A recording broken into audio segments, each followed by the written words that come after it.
जय श्री राम। अपन ने पिछली कक्षा में कूलाम का नियम देखा था। पिछली कक्षा में कूलाम का नियम देखा था, अगर दोनों आवेश, ये दोनों आवेश अगर समान प्रकृति के हैं, Q1 भी धन है और Q2 भी क्या है, धन है, या दोनों ही क्या है, ऋण है, Q1 भी ऋण है और Q2 भी क्या है, ऋण आवेश है, तो अपन ने देखा था दोनों एक दूसरे, दोनों के बीच में क्या होता है, प्रतिकर्षण होता है। दोनों के बीच में प्रतिकर्षण होता है, दोनों एक दूसरे को क्या करते हैं, धक्का लगाते हैं, दोनों के बीच में क्या होता है, प्रतिकर्षण होता है। तो आवेश एक के कारण दो पर लगने वाले जो बल की दिशा होती है, इधर होती है Q2 से Q1 की ओर। और अगर इस पर बात करते हैं बल की, तो Q1 के कारण Q2 पर लगना, Q1 के कारण Q2 पर लगने वाले बल की दिशा होती है इधर, यानी कि आवेश दो पर आवेश एक के कारण लगने वाले बल की दिशा इधर हो जाएगी। और अपन ने कूलाम का नियम देखा भी था कि ये जो बल लगता है दोनों आवेशों को मिलाने वाली रेखा के अनुदिश लगता है। वैसे वैसे इसमें भी ये माइनस है, ये भी माइनस है, तो इसके कारण इस पर बल की जो दिशा होगी वो इधर होगी। Q2 के कारण Q1 पर लगने वाले बल की जो दिशा रहेगी वो इधर आ जाएगी F12 दिशा में। इसका अर्थ क्या है, 1 पर 2 के कारण लगने वाले बल की दिशा। और यहाँ हो जाएगा आपके आवेश 2 पर 1 के कारण लगने वाले बल की दिशा ये हो जाएगी, इस दिशा में रहेगी। आवेश 1 के कारण 2 पर जो बल लगेगा वो इधर लगेगा। यही कहते हैं कि आवेश 2 पर आवेश 1 के कारण लगने वाला बल ये इधर हो जाएगा। अगर दोनों आवेश समान है तो यहाँ भी क्या होगा, प्रतिकर्षण होगा, प्रतिकर्षण होगा और प्रतिकर्षण बल लगेगा, प्रतिकर्षण बल कार्य करेगा दोनों के बीच में, प्रतिकर्षण बल कार्य करेगा, प्रतिकर्षण बल कार्य, प्रतिकर्षण बल कार्य करेगा। लेकिन यदि आवेश दोनों क्या है, दोनों विपरीत आवेश है, यानी कि Q1 मान लेते हैं अपन प्लस है, Q1 प्लस है और Q2 जो है आपके माइनस है, दोनों विपरीत आवेश है। दोनों आवेश क्या है, विपरीत है, एक पर प्लस आवेश है, एक पर माइनस आवेश है। Q1 तो प्लस है और Q2 क्या है, माइनस है, विपरीत आवेश हो गए, तो विपरीत आवेशों के मध्य आकर्षण बल कार्य करता है, तो इन दोनों के बीच में आकर्षण बल लगेगा। आकर्षण बल लगेगा मतलब इसके इस आवेश को Q1 को Q2 क्या करेगा, अपनी ओर खींचेगा, मतलब इसकी दिशा इधर होगी, यानी कि Q1 पर 2 के कारण लगने वाले बल की दिशा इधर हो जाएगी, जबकि 2 पर 1 के कारण लगने वाले बल की दिशा इधर हो जाएगी। दोनों के बीच में आकर्षण बल लगेगा। तो अपन ने देखा था कि अगर वायु या निर्वात है, तो वायु या निर्वात में अगर बल के परिमाण की बात करते हैं, तो इस बल का जो परिमाण का मान आया था वो दोनों आवेशों के गुणनफल के अनुक्रमानुपाती होता है तथा बीच की दूरी के वर्ग के व्युत्क्रमानुपाती होता है। और यहाँ पर अनुक्रमानुपात चिन्ह हटाया था, नियतांक लगाया था, नियतांक था 1/4πε0। अगर वायु निर्वात के स्थान पर अगर कोई माध्यम लिया जाता है, वायु निर्वात के स्थान पर अगर कोई माध्यम लिया जाता है, वायु निर्वात के स्थान पर अगर कोई माध्यम लिया जाता है जिसका परावर्तन क्या होता है, K होता है, तो यहाँ पर K से और इसको गुणा किया जाता है। वायु या निर्वात के स्थान पर अगर कोई माध्यम लिया जाता है जिसका परावर्तन K होता है, तो यह K से और मल्टीप्लाई किया जाता है इसको। तो और अगर संख्यात्मक मान के लिए अगर अंकीय उदाहरण करना है, तो अगर 1/4πε0 का मान अपन रखते हैं तो 9 × 10⁹ आ जाएगा, Q1 Q2/r² न्यूटन। यह आपके कूलाम का नियम। कूलाम के नियमानुसार किन्हीं भी दो आवेशों के मध्य लगने वाला आकर्षण या प्रतिकर्षण बल दोनों आवेशों के परिमाण के गुणनफल के अनुक्रमानुपाती तथा बीच की दूरी के वर्ग के व्युत्क्रमानुपाती होता है। अनुक्रमानुपाती चिन्ह हटाया था, नियतांक लगाया था, नियतांक का मान था 1/4πε0। जहां अपन 1/4πε0 जो है यहाँ पर 1/4 तो 4 ही होता है, पाई का मान 3.14 होता है और ε0 का मान अपन ने देखा था 8.854 × 10⁻⁻12 होता है। तो ये सब मान, इन सब मान को अगर अपन हल करेंगे और इसका एक में अगर भाग करेंगे तो इसका मान आता है 9 × 10⁹ 9 × 10⁹ होता है। तो 1/4πε0 का मान ही 9 × 10⁹ है। तो चलो अपन देखते हैं अब कूलाम के नियम का सदिश रूप। कूलाम के नियम का सदिश रूप देखते हैं। कूलाम के नियम का सदिश रूप क्या है? कूलाम के नियम जो है इसका सदिश रूप देखते हैं अपन। कूलाम के नियम का सदिश रूप क्या है? यहाँ पर अगर अपन चेक करते हैं तो एक एकांक सदिश का प्रयोग करना पड़ेगा। इसका सदिश रूप लिखने के लिए अपन जो है एकांक सदिश का प्रयोग करेंगे। एकांक सदिश क्या होता है? सदिश की दिशा में ही होता है। एकांक सदिश केवल दिशा बताने का कार्य करता है और इसका परिमाण क्या होता है? एकांक। एकांक सदिश वह सदिश जिसका परिमाण एकांक होता है अर्थात 1 के बराबर होता है, एकांक सदिश कहलाता है। यह सदिश की दिशा बताता है और यह सदिश की दिशा में होता है। तो जब अपन F12 की बात करेंगे, F12 की बात करेंगे तो इसकी दिशा में ही अपने को एकांक सदिश लेना पड़ेगा। 1/4πε0 का अनुक्रमानुपाती निकाल के अपन F12 की बात करते हैं। ये F12 अगर दोनों क्या है? प्रतिकर्षण प्रकृति, समान प्रकृति के आवेश, समान प्रकृति के आवेश, समान प्रकृति के आवेश। अगर समान प्रकृति के आवेश है यानी कि या तो दोनों धन है या तो दोनों धन है या ऋण है, या ऋण है, या तो दोनों क्या है? धन है या दोनों ऋण है। तो उस स्थिति में अपन जो है इसका सदिश रूप लिख रहे हैं। तो देखो यहां पर F12 की दिशा ही है तो इस दिशा में एकांक सदिश अगर अपन लेंगे, इस दिशा में अगर अपन एकांक सदिश लेंगे तो इस दिशा में एकांक सदिश जो होगा वो इस दिशा में आ जाएगा। इस दिशा में एकांक सदिश R1 लिख रहा हूं, R कैप लिख रहा हूं और R कैप की दिशा क्या होगी? 2 से 1 की ओर। तो R21 लिखेंगे इसको, 2 से 1 की ओर, 2 से 1 की ओर। इसको क्या लिखेंगे? R21, 2 से 1 की ओर। तो यहां पर Q1 Q2 ऐसे आएगा आपकी, Q1 Q2 बटे R स्क्वायर भी ऐसे आएगा। यहाँ पर अपन दिशा लिखेंगे तो 2 से 1 की ओर, 2 से 1 की ओर इनटू क्या हो जाएगा? K। ये एकांक सदिश क्या बता रहा है? दिशा बता रहा है। तो बल की इस F12 वेक्टर की जो दिशा होगी वो 2 से 1 की ओर रहेगी। तो R21 केब लिखेंगे इसको, ये इसकी दिशा हो जाएगी। आवेश R21 केब का क्या अर्थ है? ये केवल दिशा बता रहा है। Q1 Q2 से Q1 की और Q2 से Q1 की ओर। ऐसे ही अगर अपन जो है F21 वेक्टर की दिशा अगर निकालना चाहेंगे तो 1/4πε0 तो अनुक्रमानुपाती नियतांक Q1 Q2 भी ऐसे आ जाएगा बटे R स्क्वायर भी आ जाएगा। यहाँ पर देखो इस पर बल की जो दिशा, इस बल की दिशा इधर, इस बल की दिशा इधर, अर्थात यहाँ R क्या हो जाएगा? 1 से 2 की ओर, यानी Q1 से Q2 की ओर, Q1 से Q2 की ओर। ये सदिश तो ये हो जाएगा, लेकिन एकांक सदिश जो रहेगा वो R12 केब हो जाएगा। R12 cab, R12 cab.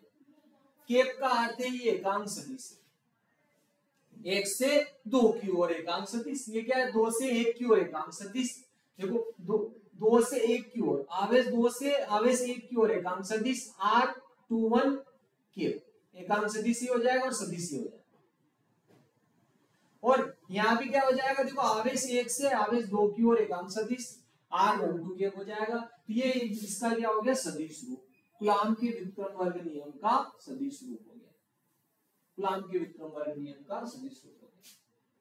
तो अब अपन जो है कूलाम के नियम का जो है, कूलाम के नियम का जो है महत्व क्या है वो देखते हैं। कूलाम के नियम का महत्व से पहले भी अपन जो है कूलाम के नियम का महत्व क्या है, कूलाम के नियम जो है इसके क्या क्या महत्व है अपन महत्व देख लेते हैं। कूलाम के नियम जो है किस काम में जो है प्रयोग होता है, इसका महत्व क्या है कूलाम के नियम का, या कूलाम के नियम की सीमाएं क्या क्या है, जहां तक ये जो है बंधा हुआ होता है। कूलाम के नियम की सीमाएं देखते पहले। कूलाम के नियम की सीमाएं, कूलाम के नियम की सीमाएं। कूलाम के नियम की सीमाओं का अर्थ है ये कहां तक बंधा हुआ है, इसको कहां तक लागू किया जा सकता है, वो क्या हो जाएगी कूलाम के नियम की सीमा। तो पहले नंबर एक सीमा क्या है इसकी, कूलाम के नियम की पहली सीमा क्या है, तो कूलाम का नियम केवल बिंदु आवेशों के लिए ही सत्य है। ठीक है, कूलाम का जो नियम होता है केवल बिंदु आवेशों के लिए ही सत्य होता है या लगाया जाता है, लेकिन इसको फैले हुए आवेशों के लिए भी लगाया जा सकता है, लेकिन बिंदु आवेशों के लिए लगाया जाता है। ठीक है, तो यह नियम जो है बिंदु आवेशों के लिए सत्य है। यह नियम यानी कि कूलाम का नियम, यह नियम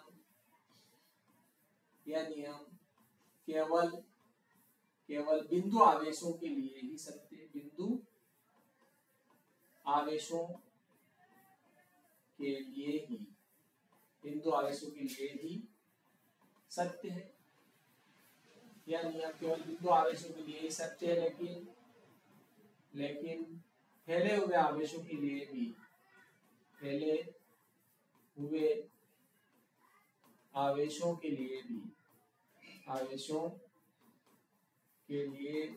भी लगाया जा सकता है, फैले हुए आवेशों के लिए भी लगाया जा सकता है।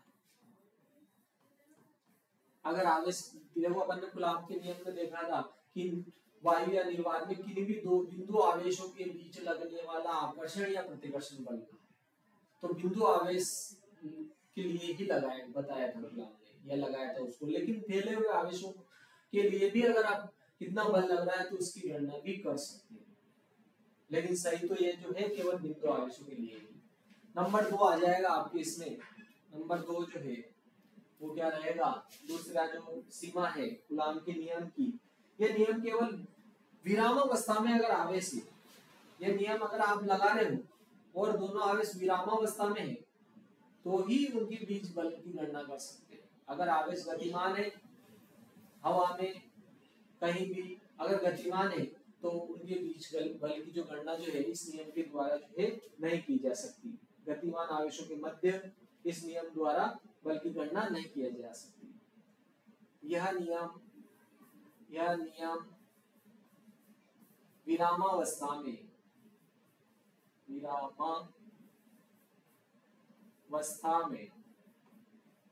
या स्थिर अवस्था में, यह नियम विरामावस्था में स्थिर आवेशों के लिए ही सत्य है। स्थिर आवेशों, यह नियम विरामावस्था में स्थिर आवेशों के मध्य ही बल की गणना के लिए लगाया जा सकता है।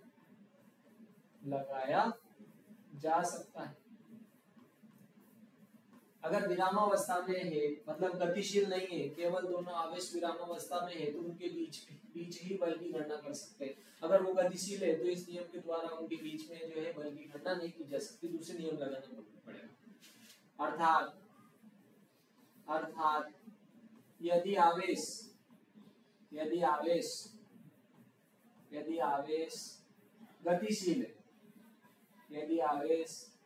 गतिशील है तो इस नियम द्वारा यानी कूलाम के नियम द्वारा, इस नियम द्वारा उनके बीच बल की गणना नहीं की जा सकती,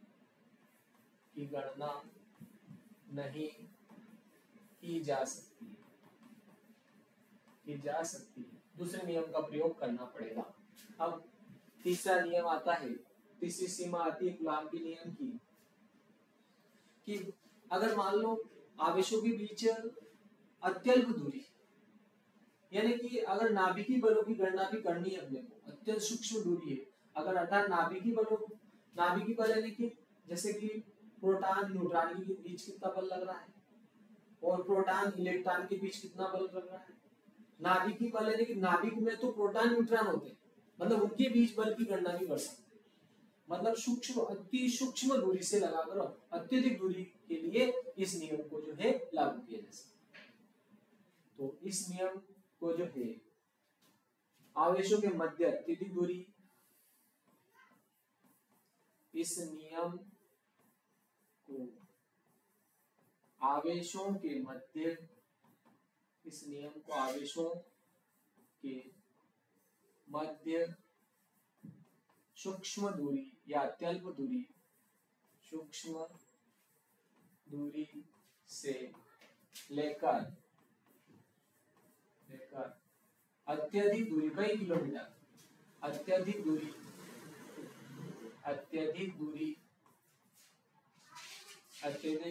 है तो भी उनके बीच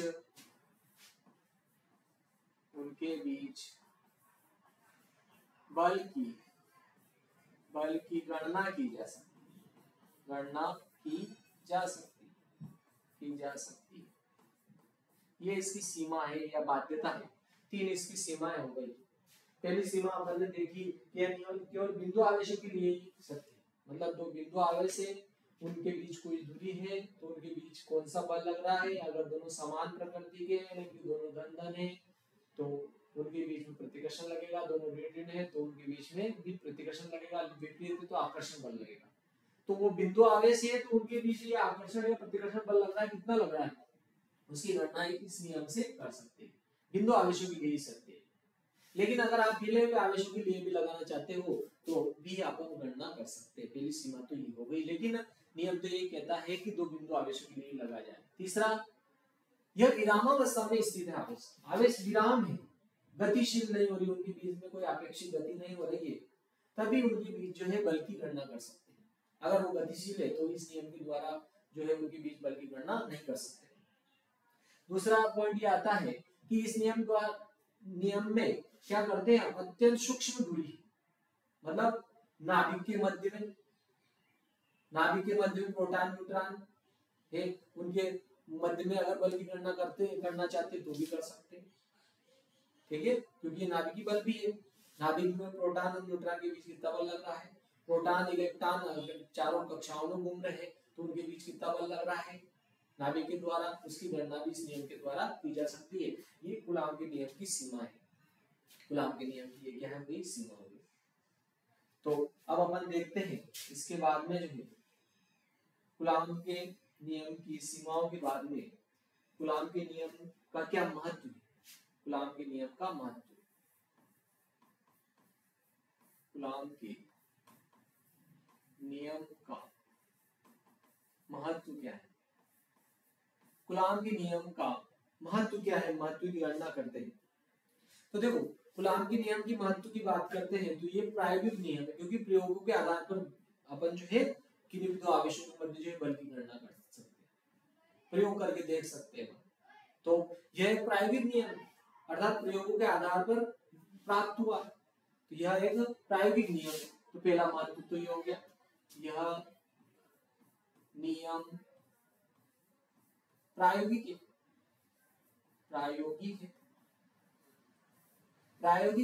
यह नियम क्या है, प्रायोगिक है, प्रायोगिक नियम है, क्योंकि प्रयोग के आधार पर प्राप्त हुआ था तो यह क्या हो गया है, प्रायोगिक नियम हुआ, क्योंकि प्रयोगों के आधार पर प्राप्त हुआ, क्योंकि प्रयोगों के आधार पर प्राप्त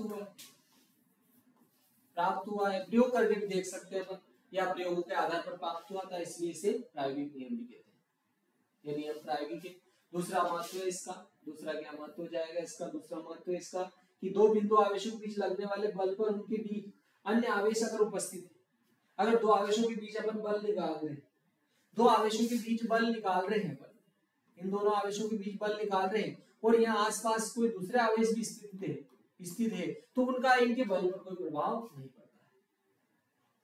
दो बिंदु आवेशों के बीच बल की गणना कर रहे हैं और उनके आसपास में कोई दूसरा आवेश भी स्थित है तो उसका इनके बल पर कोई प्रभाव नहीं पड़ता है। तो दूसरा आपके लिए कूलाम के नियम का महत्व हो जाएगा कि दो बिंदु आवेशों के बीच लगने वाले बल पर दो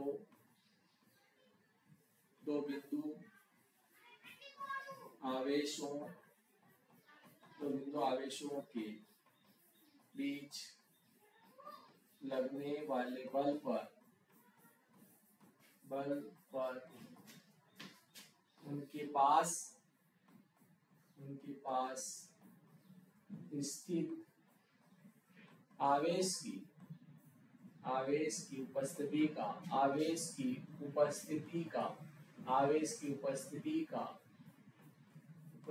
का कोई प्रभाव नहीं पड़ता, इसकी उपस्थिति का कोई प्रभाव नहीं पड़ता। अगर दो आवेशों के बीच आप जो है बल की गणना कर रहे हैं और उनके पास में अगर कोई दूसरा आवेश भी स्थित है तो उसकी उपस्थिति का इसके ऊपर कोई प्रभाव नहीं पड़ता। दो बिंदु आवेशों के बीच आप जो है बल की गणना कर रहे हैं तो दो आवेशों के बीच अगर बिंदु आवेशों के बीच जो है बल की गणना कर रहे हैं और उसके पास में अगर कोई अन्य आवेश की उपस्थिति है तो उसका इसके ऊपर कोई प्रभाव नहीं पड़ेगा। अब अपन यहाँ पर देखते हैं अगला अपन देखते हैं यहाँ पर अगला भाग जो है कूलॉम के नियम में अगर दो बल है, एक तो गुरुत्वाकर्षण बल है और एक जो है विद्युत आकर्षण बल, इन दोनों में समानता क्या है, इन दोनों में असमानता क्या है। दो बल, एक तो विद्युत आवेश बल, दो आवेश है तो उनके बीच जो बल लगता है उसको विद्युत बल कहते हैं। तो विद्युत बल और एक गुरुत्वाकर्षण बल, दो पिंड है, दो अगर मान लीजिए या तो प्रोटॉन ले लो न्यूट्रॉन ले लो तो उनके बीच में जो है बल लग रहा है या इलेक्ट्रॉन प्रोटॉन के बीच बल लग रहा है, ठीक है। गुरुत्वाकर्षण बल और विद्युत बल दोनों की अगर अपन गणना करेंगे तो उन दोनों में समानता क्या है और दोनों में असमानता क्या है।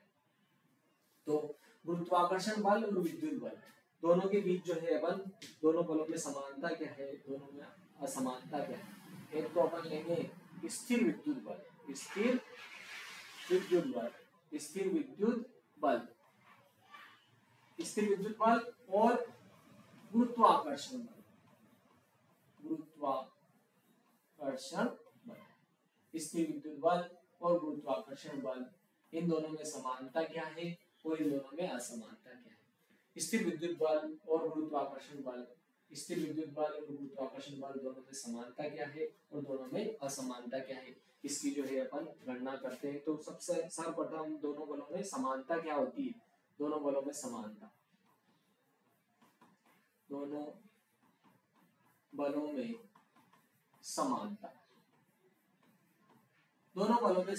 क्या है उसका जो है अपन जिक्र करेंगे कि दोनों बल जो है एक तो गुरुत्वाकर्षण बल है और एक जो है आपके जो है स्थिर विद्युत बल या कूलॉम आकर्षण बल है।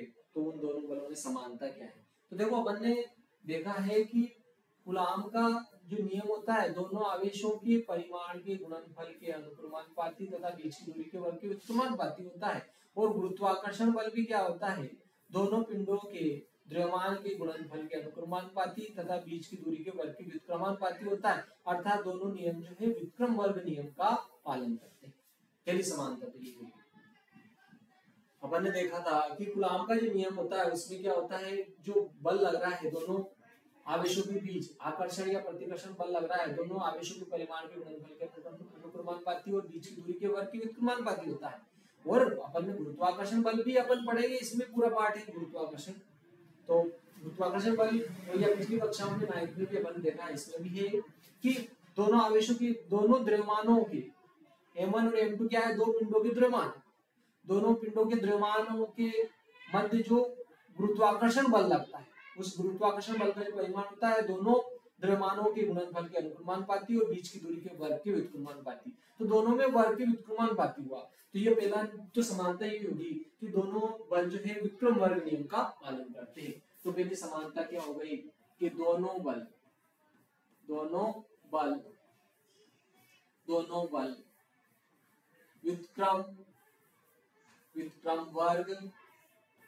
व्युत्क्रम वर्ग नियम का पालन करते हैं। दोनों जो बल है वो व्युत्क्रम वर्ग नियम का पालन करते हैं।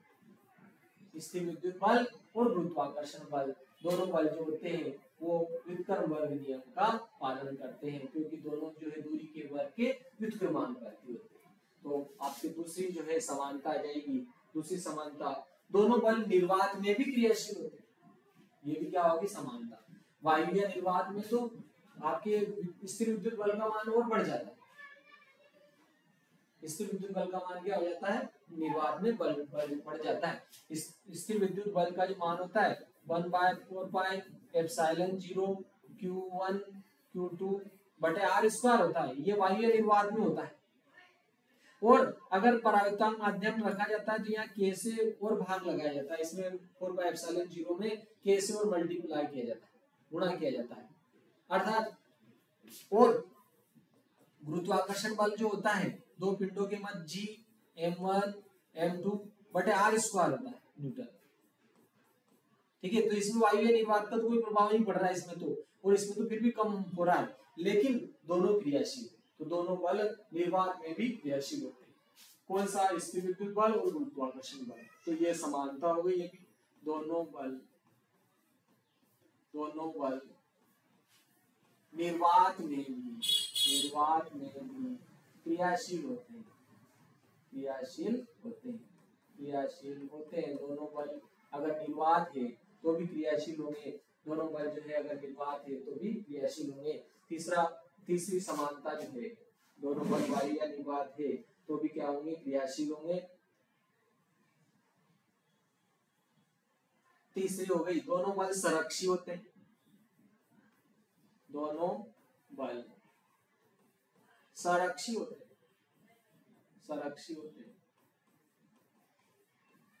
दोनों बल जो होते हैं स्थिर विद्युत बल और गुरुत्वाकर्षण बल दोनों संरक्षी होते हैं। मतलब यहाँ पर किया गया कार्य एक आवेश को या द्रव्यमान को इधर उधर ले जाएंगे तो ये कार्य पर निर्भर नहीं करेगा।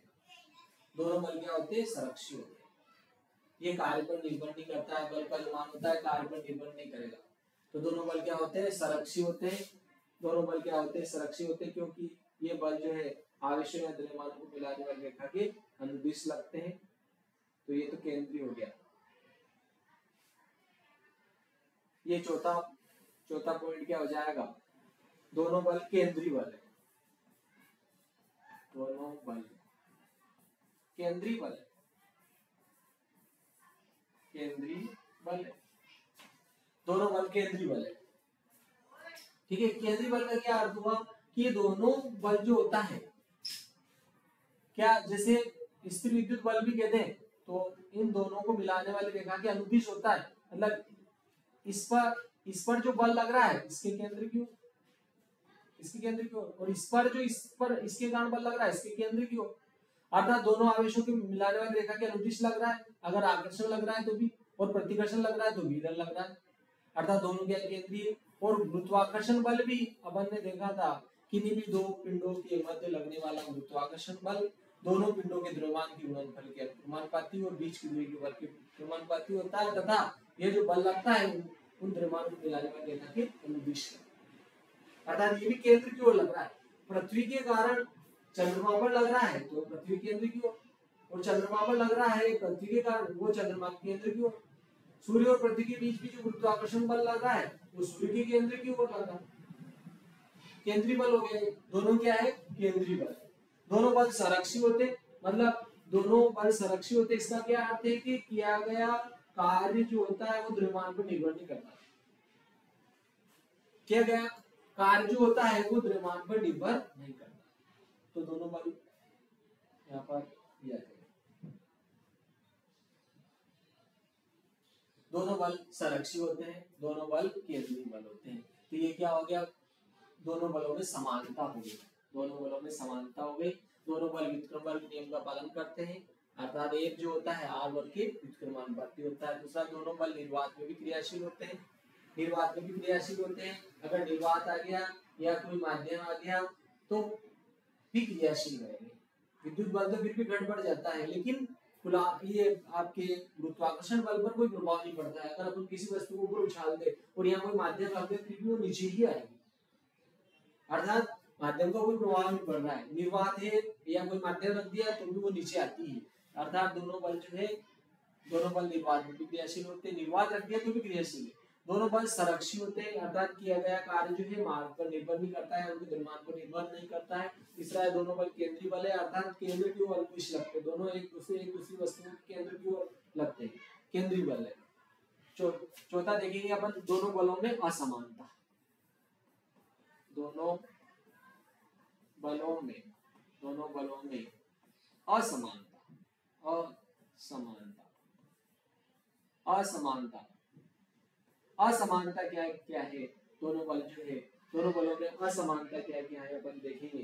तो गुरुत्वाकर्षण बल अगर देखें तो अपन ने देखा, अगर नियम भी देखें अपन तो गुरुत्वाकर्षण बल दोनों पिंडों के मध्य लगने वाला गुरुत्वाकर्षण बल आकर्षण बल के लिए, अर्थात ये सदैव आकर्षण प्रकृति का होता है।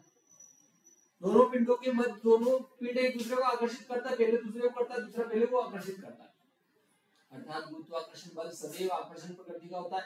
लेकिन अभी अपन ने देखा था कि कूलाम आकर्षण बल आकर्षण प्रकृति का भी होता है, प्रतिकर्षण प्रकृति का भी होता है। अगर दोनों आवेश समान प्रकृति के हैं तो प्रतिकर्षण होगा, और अगर दोनों आवेश विपरीत प्रकृति के हैं तो उनके बीच में आकर्षण बल कार्य करेगा। अर्थात ये कूलाम का स्थिर विद्युत बल जो होता है, स्थिर विद्युत बल आकर्षण प्रकृति का भी होता है, प्रतिकर्षण प्रकृति का भी होता है। अगर दोनों आवेश समान प्रकृति के, दोनों आवेश समान प्रकृति के तो प्रतिकर्षण बल लगेगा, और दोनों आवेश विपरीत प्रकृति के तो आकर्षण बल लगेगा। अर्थात आपके स्थिर विद्युत बल आकर्षण और प्रतिकर्षण दोनों प्रकृति का होता है, जबकि गुरुत्वाकर्षण बल जो होता है सदैव आकर्षण प्रकृति का होता है। पहला पिंड दूसरे को आकर्षित करता है, दूसरा पिंड पहले को आकर्षित करता है। यही तो है गुरुत्वाकर्षण का नियम। गुरुत्वाकर्षण नियम क्या है? गुरुत्वाकर्षण नियमानुसार किसी भी दो पिंडों के बीच लगने वाला गुरुत्वाकर्षण बल, गुरुत्वाकर्षण बल दोनों पिंडों के द्रव्यमान की गुणनफल के अनुक्रमानुपाती तथा उनके बीच की दूरी के वर्ग के व्युत्क्रमानुपाती होता है। अनुक्रमानुपाती चिन्ह हटाते, नियतांक लगाते किंतन सात्विक रुचि देगा।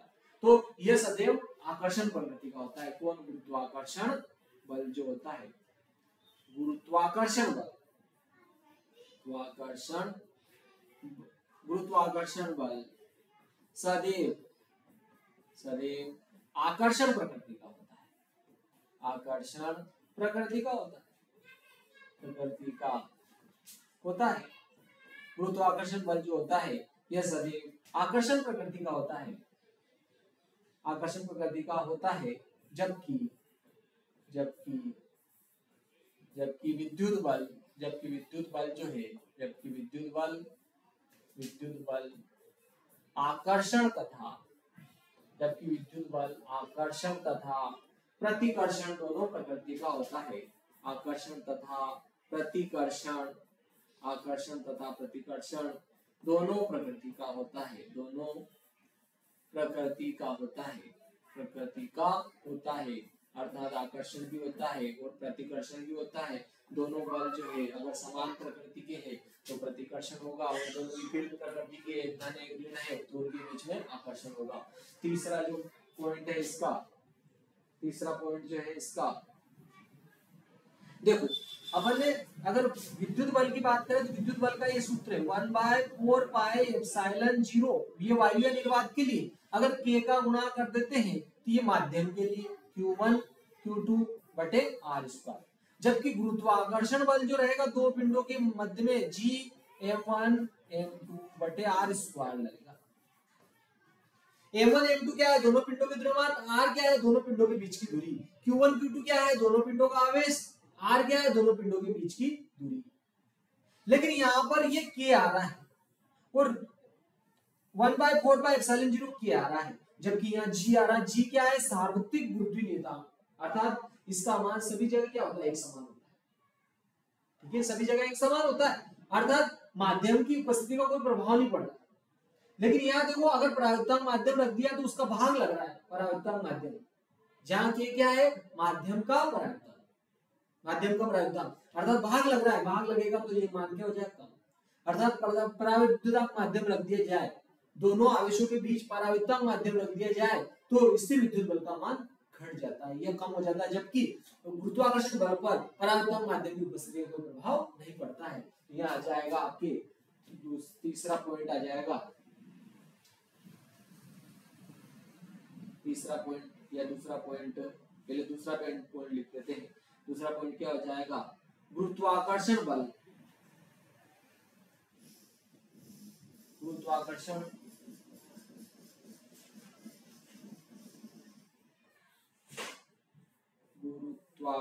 बल पर, गुरुत्वाकर्षण बल पर माध्यम की उपस्थिति का, माध्यम की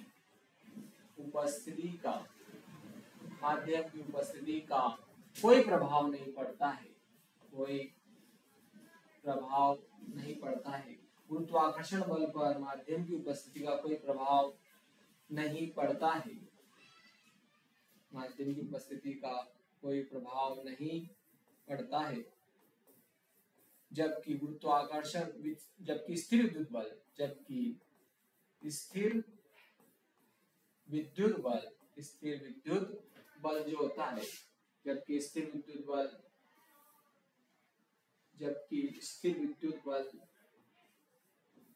माध्यम की उपस्थिति में घट जाता है,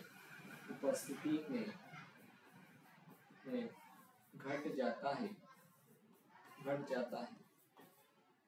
तीसरा पॉइंट आता है आपके, तीसरा और आखिरी पॉइंट आता है, देखो अपन देखते हैं गुरुत्वाकर्षण बल तो बहुत दुर्बल प्रकृति का होता है, गुरुत्वाकर्षण बल बहुत ही दुर्बल प्रकृति का होता है, जबकि स्थिर विद्युत बल जो है बहुत ज्यादा प्रबल होता है। अभी अपन न्यूट्रॉन प्रोटॉन के मध्य में देखेंगे, न्यूट्रॉन इलेक्ट्रॉन के मध्य में देखेंगे, या प्रोटॉन और इलेक्ट्रॉन के मध्य में देखेंगे, आकर्षण हो या प्रतिकर्षण हो, इसकी प्रकृति बहुत ही दुर्बल होती है। गुरुत्वाकर्षण बल की प्रकृति बहुत दुर्बल होती है, जबकि स्थिर विद्युत बल बहुत प्रबल प्रकृति का होता है। तो तीसरा पॉइंट हो जाएगा आपके गुरुत्वाकर्षण बल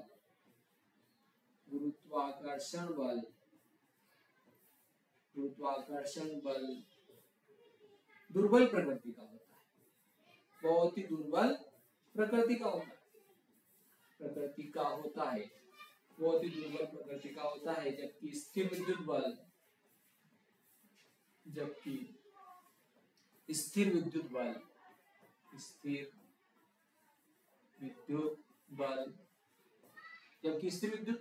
बहुत प्रबल प्रकृति का होता है,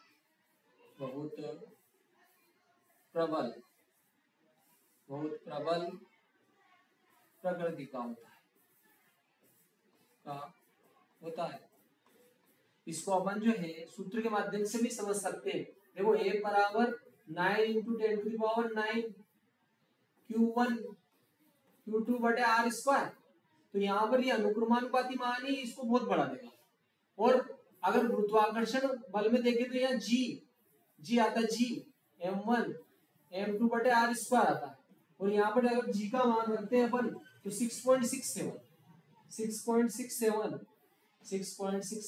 into 10⁻⁻11 है। तो ये अनुक्रमानुपाती नियतांक का मान इसको बहुत दुर्बल कर देता है। अर्थात यहीं से स्पष्ट हो जाता है कि ये गुरुत्वाकर्षण बल जो होता है बहुत दुर्बल प्रकृति का होता है, जबकि स्थिर विद्युत बल बहुत प्रबल प्रकृति का होता है। तो ये अपन ने देखा दोनों के बीच समानता, दोनों बलों में समानता क्या होती है, दोनों बलों में असमानता क्या होती है। तो कभी जो इसको भी ध्यान रखना। जय श्री राम।